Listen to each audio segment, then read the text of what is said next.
Well, good afternoon to all. On behalf of all the governors who are here today and the chairman of the National Governors Association, Governor Hogan, let me welcome Madam Speaker for being with us today at our winter meeting. Thank you very much. We know you have a very busy schedule and you're very kind to be with us. As a matter of full disclosure, I am not objective. I'm a big fan of Madam Speaker. We've been personal friends for many, many years. As my children will tell you, when the speaker comes on the television, we have a mandatory silence policy so we can all hear what the speaker is talking about at the time. I will not ask Madam Speaker about anything new that happened to come up in Washington over the past few days. I think we all understand that. But I'd like to start, Madam Speaker, on a slightly different tone and talk a little bit about your background. You know, we're in this hyper-partisan, hyper-political time, and I think sometimes people lose the humanity of what we do in public service. We focus on labels and titles and positions, and we forget that we're all people trying to do good things. And you have an interesting background. You're from California now, but you were a born East Coast person, so you have that bi-coastal experience. Your father, Thomas D'Alessandro, was a congressman for 8 years, mayor of Baltimore for 12 years, and then your brother, Thomas, was also the mayor of Baltimore from 67 to 1971. Your mother was involved in politics, so you very much come from a family business of politics. And I'm curious, did you always feel that you were interested in public service? Did you know you wanted to run for elected office coming from that background? Good morning, everyone. It's an honor to be here. Thank you for the invitation to be here. Governor Hogan, Maryland, my Maryland, I always say. Our governor from California, whom we're very, very proud of you, Governor, as well. I'm in awe of the National Governors Association because just the weight of all that you do is so significant and so in awe of that we sent you some of our very best from the House of Representatives, Jared and, well, His Honor, Governor Polis, Governor Walz. Where's my New Mexico? Don't let me take attendance. I won't go any further. And of course, I've known Jamie Pritzker because he has California. J.B. Pritzker because he has California connections. Growing up there at an early time. But all of you, congratulations and thank you for what you do for your country. And as you said, Governor, this is we all have a commitment to public service, and that's what we should respect in each other, recognizing our differences, but also knowing that in any given moment, we're all a resource to each other, that it is, as I say to my members, there are eternal friendships, but there are never eternal animosities. You never know when we're going to need each other in this kaleidoscope of public service that we are in. I have been in awe, using the term again, of the governor's father, and I knew him when he was, I guess, in college at the time, advising your father then, and I'm so proud of your leadership and the tradition in your family. In your family and mine, public service really, if I may, on this Sunday morning, sprang from our deep faith that we had a responsibility, a sense of community, the Gospel of Matthew and the rest. And in our family, I was never even, to your point, I'm never thinking of running for public office. I mean, that was the last, I just wanted to be normal, you know, in other words, have a weekend. And you understand what I mean, in other words, you have no weekends, you have no, and so, no, that wasn't it. My brother was always interested. He became mayor. He was wonderful, very daily communicant. His public service was a extension of his faith as well. And we were all taught that public service was a noble calling. It didn't mean you had to run for office. It just meant to be engaged in public service and recognize our responsibilities to each other as Americans and in our family, again, very much a part of our faith. So it was a family, just to go, it was a family that was, and Governor, you have some idea of this, and congratulations to your father and the public service and your family and the courage of your father. Thank you. In case you don't know, Governor Hogan's father was the only Republican on the Judiciary Committee to vote for impeachment of Nixon. That was very courageous at the time. Thank you for your service of your family. But our family was this. We grew up in Little Italy in Baltimore, Maryland. We were devoutly Catholic, deeply patriotic, proud of our Italian-American heritage, and staunchly Democratic. And we saw it all as a connection. So that's how we grew up. And our Democrat, and the governor can attest, in Democratic, politics then, it wasn't any, and we all knew each other, we all respected each other for our involvement in public service. It wasn't any politics of personal destruction, it was more a competition of ideas. So that was the tradition. And I just say to this women, you never know. Be ready. I had absolutely zero intention of ever running for office. My husband's born and raised in San Francisco. That's where we have raised our family, although 4 of them were born in New York, Governor, so we have that connection. And 4 of the 5 children, and but involved in the community, one thing or another, and then people came to me and asked me to run, and one thing, and then same thing in the leadership. I never intended to run for leadership, but people came and asked me to run, so here I am, Speaker of the House.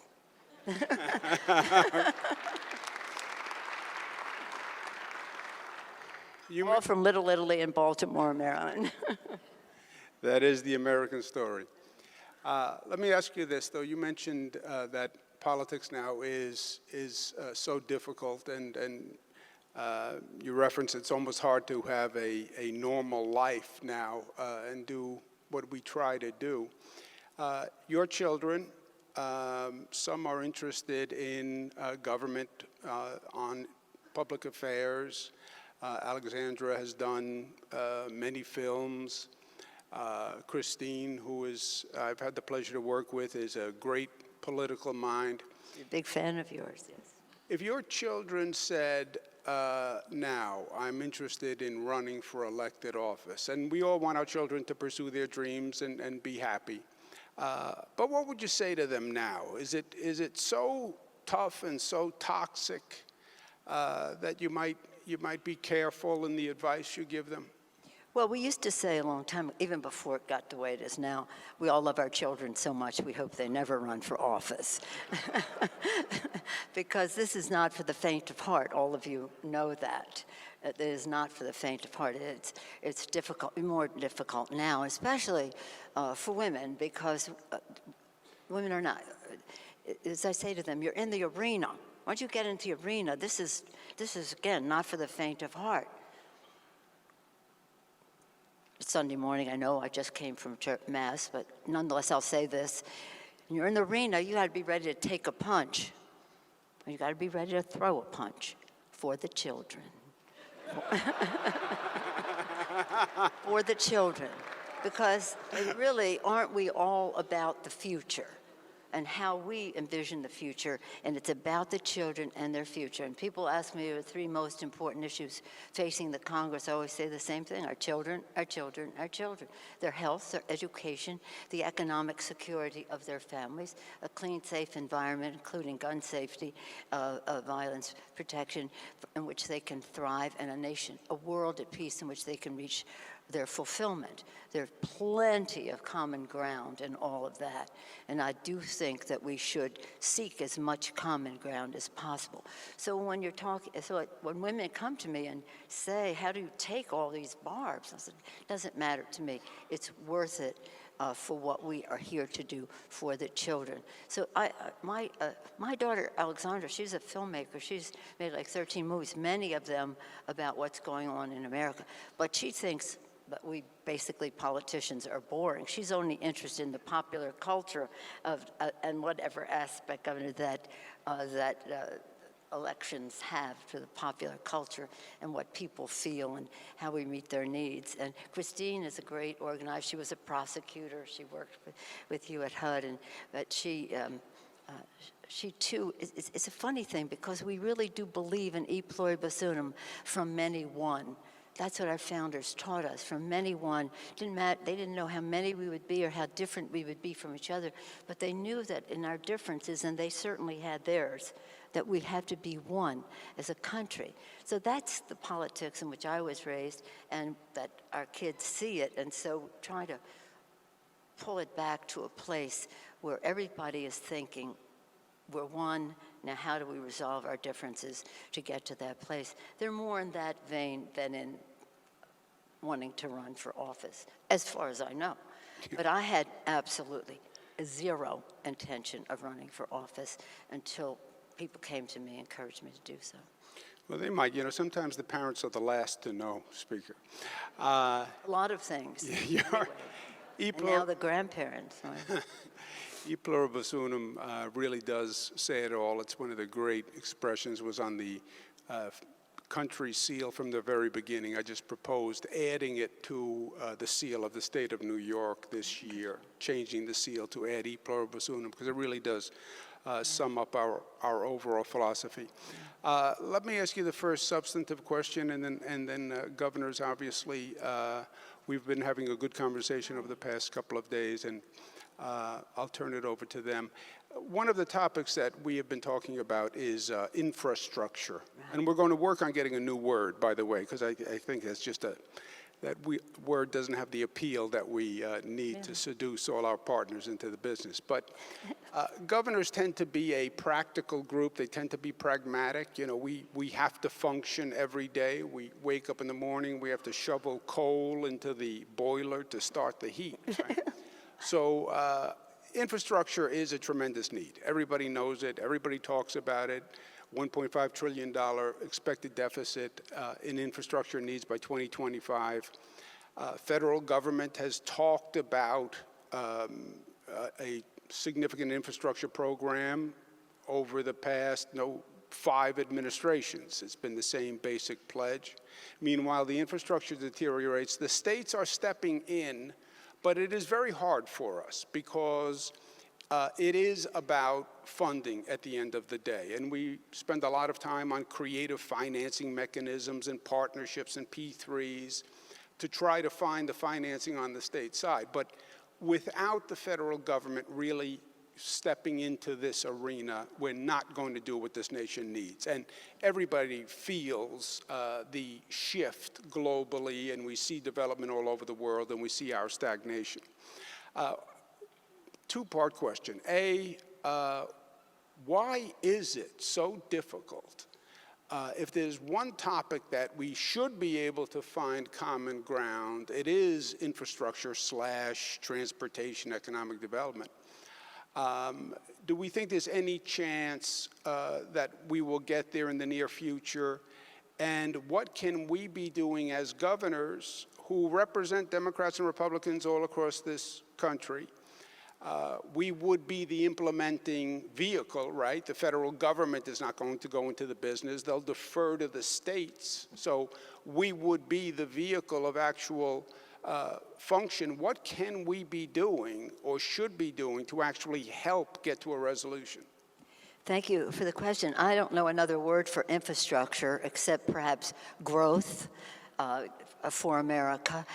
There's probably $4 trillion, maybe more, according to the Society of Civil Engineers, $4 trillion of deficit in our infrastructure. This is an issue that is not just about bricks and mortar and paving roads and the rest. It's about growth. It's about quality of life. It's about public health in terms of clean air, clean water for getting cars off the road, more public transit. It's about clean water. Some of our water systems are bricks and mortar, 100 years old. It's about broadband into rural areas especially, but into some of the urban deserts as well. But into the urban areas, it's an education issue, it's a health issue, it's a commerce issue, and the rest. So this is everything, and it's never, going back, I mean, I've been in Congress a long time. This was never a partisan issue. We all came together and worked together to build the infrastructure of America, to create jobs in the immediate, but also in the promotion of commerce, quality of timing of product to market, and it affects everything. And in our agenda for the people, in which we won 40 seats in the last election, this was for the people. We're going to do three things. One, we were going to lower the cost of health care by lowering the cost of prescription drugs, and I hope to have an opportunity to talk to you about that. Two, and protecting the pre-existing condition. Two, building the infrastructure of America, building lower healthcare costs, bigger paychecks by building the infrastructure of America. Three, cleaner government by decreasing the role of big dark money in politics and having that give people more confidence in the political system. I think on the first two, we really had a lot of common ground with the administration. And we've been working with them on the prescription drug bill until they stopped working with us on that. But on the infrastructure, it's all about money. It's all about pay for. And that takes us to another place, which is the national debt is growing at such a rate that we have to pay as you go. And that's one of the issues that I have within my own party frequently. Pay as you go. You want something new, either substitute it for something, take something away, or find a revenue source. But we have to pay as we go. That doesn't mean that certain aspects of building the infrastructure of America don't have an impact of bringing money back in. But by and large, if you want to go $2 trillion, which the president said he would be willing to do, we have to find revenue sources. Some of them are within, for example, Harbor Maintenance Fund, or some things there's some pockets we can put our hand in, but others, we're just going to have to pay as we go.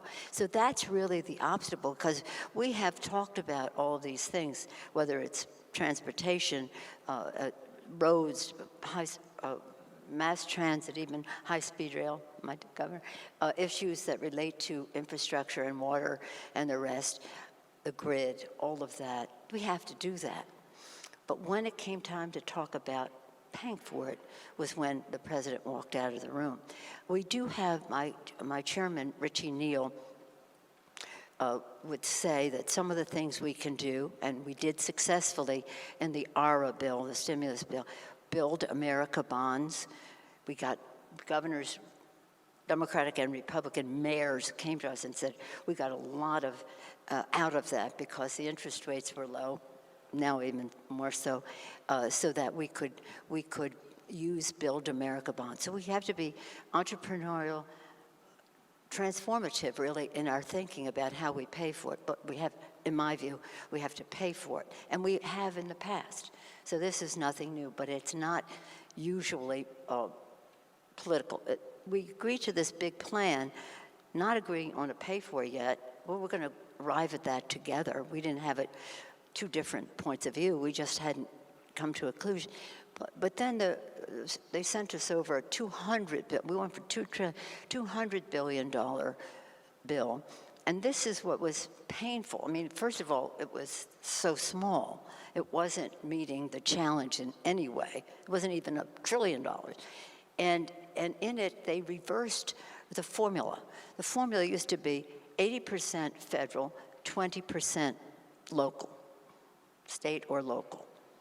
They reversed that formulation, the formula, and said it's going to be 80% outside and 20% federal. Now, you know, again, I'm a budget hawk. I want to reduce the deficit. But who's going to come up with 80% to really get the job done unless it's just some small initiatives?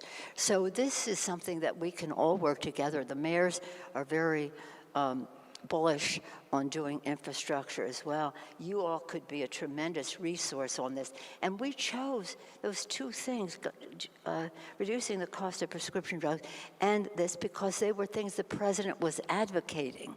So we were finding our common ground on two areas that he was advocating that we thought we could work together and get what you get, results for the American people.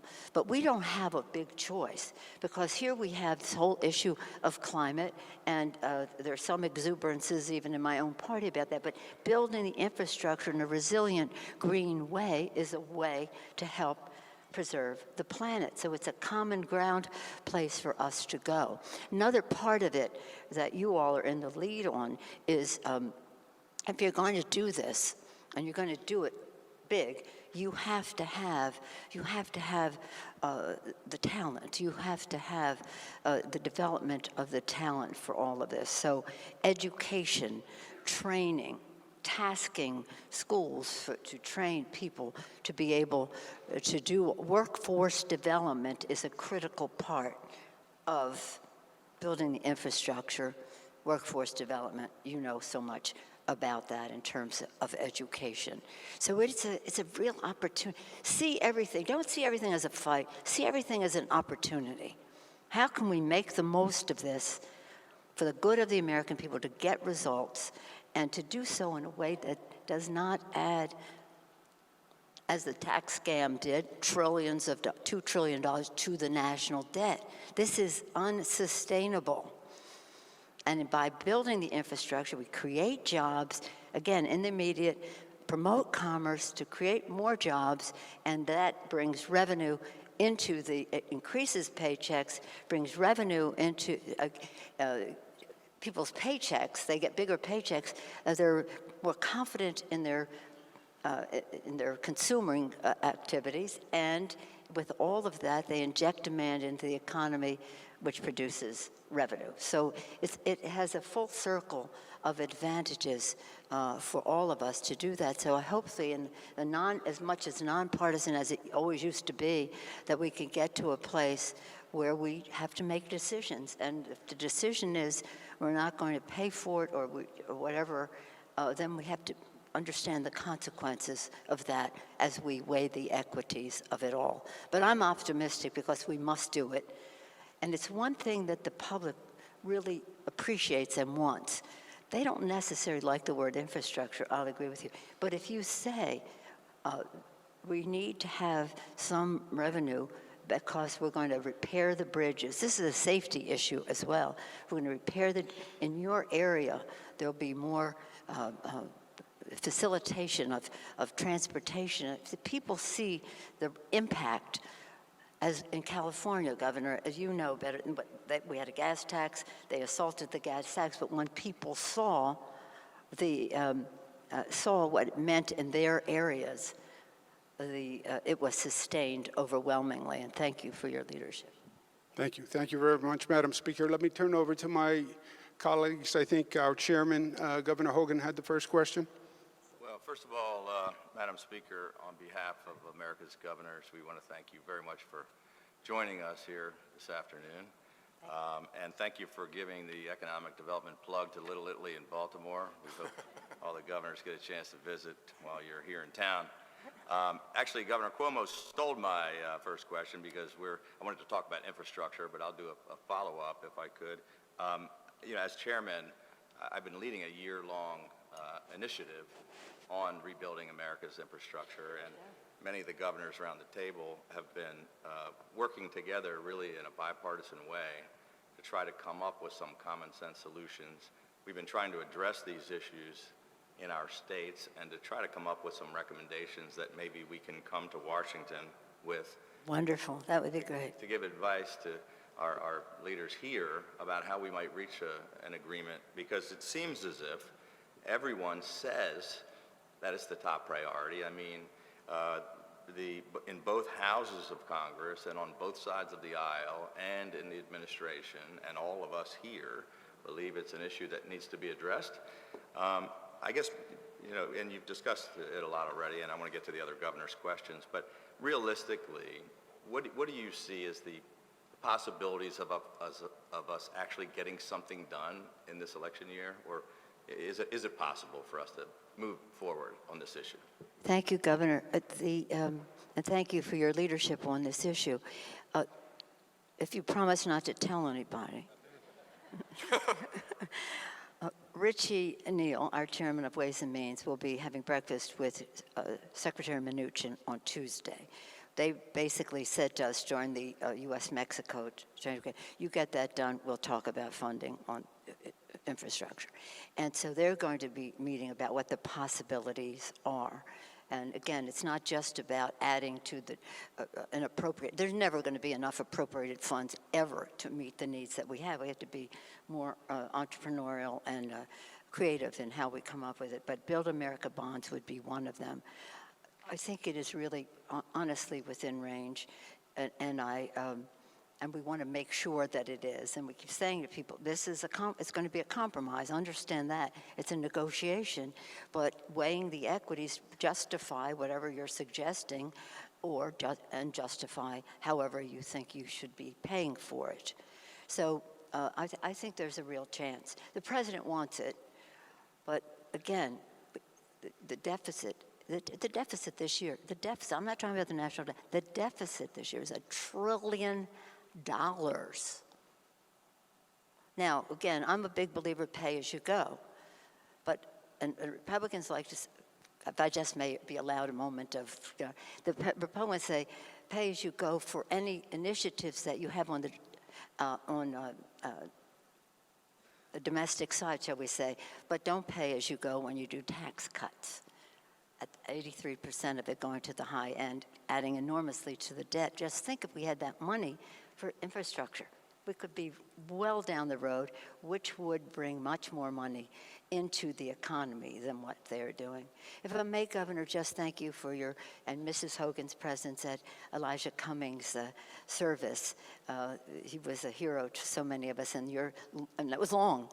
That you stayed was just lovely. And if I may segue from that we held him in such high esteem that we named our H.R. 3, the Elijah Cummings Lower Healthcare Cost Now legislation. So I hope we'll get a chance to talk about that again. But I look forward to working with you on the infrastructure issue. Mrs. Hogan, lovely to see you. He was an extraordinary gentleman, and we all miss him. Governor Pritzker? Thank you. Thank you, Governor, and thank you for your leadership and your service, Madam Speaker. Thank you. Thank you, Governor. I wanted to ask you about the census. First, to thank you for your leadership in making sure that funding was available and making sure that the census is moving forward. Is there more that Congress will do with regard to the census, and how can we as governors be supportive of that effort? Well, I think that, thank you for your question, because this is, our founders this is in the Constitution. United States of America, who are we? An accurate, thorough count of who we are without any limitation in terms of citizenship or the rest. And that was unfortunate that that was in there, because it had a chilling effect on some people participating. But I believe, now you correct me if I'm wrong, that it's in everybody's interest here at this table that you have the biggest count for your state in terms of what it means in terms of services. I don't have to tell you that, you know that, but I'm just saying that. And then, of course, it relates to your representation in Congress as well. But we're always most interested in what it means in the lives of the people that we're here to serve. And they are better served if there's an accurate count of how many they are. One of our, shall we say, friendly negotiations on the caps was that we had a big increase for the census. I know in our own state, our governors put up, $150 million to remove obstacles to it. And it's just, respect yourself, be counted. We keep just saying to people, don't avoid this for some fear that you may have. This is about who we are as a country. So we did win in that part, just more than you want to know on the subject, but part of it was we didn't think it should be counted as a regular domestic spending thing, because it's an exceptional expenditure just for this period of time when we have it. So we didn't want it to cannibalize anything we might be doing for Title I for children in schools and that on the domestic side. So it was part of our debate. We kind of split the difference, and we came up with a good number for that. But thank you for asking, because that is the DNA, that is who we are, the people. And we want the full reflection of who that is in all of its beautiful diversity and numbers. Sometimes maybe to the disadvantage of one state or another. We're watching carefully in California. We may lose one, but whatever it is, it has to be the accurate count. Thank you for your question, and thank you for your leadership on this subject, which gives people real confidence that they are important, they count. Sign me up. Thank you. I think we have time for one more. We've run a little bit over time. We'll go to our Dean, Madam Speaker of the Governors, is Governor Herbert. Governor? Thank you, Governor Cuomo and Madam Speaker. Nice We're to honored- see you again. Thank you. It's good to see you here, and thanks for coming and speaking to the nation's governors. Thank And you. whether you planned on it or not, we thank you for your many years of service. Thank you. I do remember when we met last time, and me along with a couple of other governors had the opportunity to talk about issues of the day, and you quoted one of our favorite quotes from Judge Brandeis, who said, "States are the laboratories of democracy." Right? And we are, and we're doing some really good things. Every state here is doing some wonderful things to help solve the people's problems. We work with the federal government many times as a partner. Sometimes we feel like we're the junior partner as opposed to co-equals, but we have this ability to work with the federal government in providing programs for the people. We sometimes feel like we don't have quite the flexibility or the latitude to do what we need to do as we learn from each other what works and what doesn't work. What can be done, and what can you do, what can we do together to provide more flexibility and latitude on these programs to give the states some wiggle room to find better ways, innovate, and create better solutions to the problem? Well, as you recall, we have had this conversation before, and thank you for your leadership. I do believe that it's important for us to have as much dialogue as possible, because, as you know, with the best intentions in the world, there can be ramifications, unforeseen consequences to legislation. So the more information we have going in, the better. And let's try, and again, forgetting partisanship, the barriers of partisanship, we have differences of opinion on the role of government and what the extent of it should be from the federal government, what should be local and what should state and local. But I think it would be not smart for us to ignore what you may have to say. So let's try to increase upfront what some of the concerns may be, recognizing that we do have a difference of opinion. There's some people in the Congress who are anti-governance. They're also the same people who are anti-science. So it's a hard thing, because if you don't want to know, then, and you don't want to do, then it's hard to negotiate when there's no interest in governance or science to make an evidence-based decision. So again, you're on the front line, you're the laboratories, we learn from the governors, from the states. You have to make ends meet. We should too. You can have a capital budget, we can't. Maybe we can learn that from you. But one place that really will make a difference, and that we have worked really with the administration up until now, is on, if I may, on H.R. 3, the lowering the cost of prescription drugs. And it means something to you. And so if I just may, what we do in that legislation is to give the secretary the authority to negotiate for lower prices. The negotiation is the leverage. The negotiation is the leverage. So that's what can bring down the cost of prescription drugs. And the formula for it is that we want the price to be no more than 120%. Right now, our folks are spending 4, 5, 6 times what people in other countries, similar to our economy. That would be Australia, Japan, Canada, the United Kingdom, Germany, France and Germany. I was doing it geographically. France and Germany. Take the average of those countries, and we should not be paying any more than 120% of that. That is billions of dollars, hundreds of billions of dollars in savings, and in the legislation, that savings would be used to improve Medicare, dental, vision, and hearing by like $500 billion, a benefit that is more significant for Medicare than anything since its inception. Very important to America's seniors, and it would put a cap of $2,000 on what seniors pay. They have no cap on what they pay in the Medicare program that some of them are in. So it lowers cost. It also says that this advantage is not just for Medicare. It is for all those who get their drugs in private insurance as well. So it's a savings to the federal government. It's a savings to other governments. It's a savings to business, who are footing a lot of this bill, and it's a savings to individual families. Again, having them have more discretion over their spending.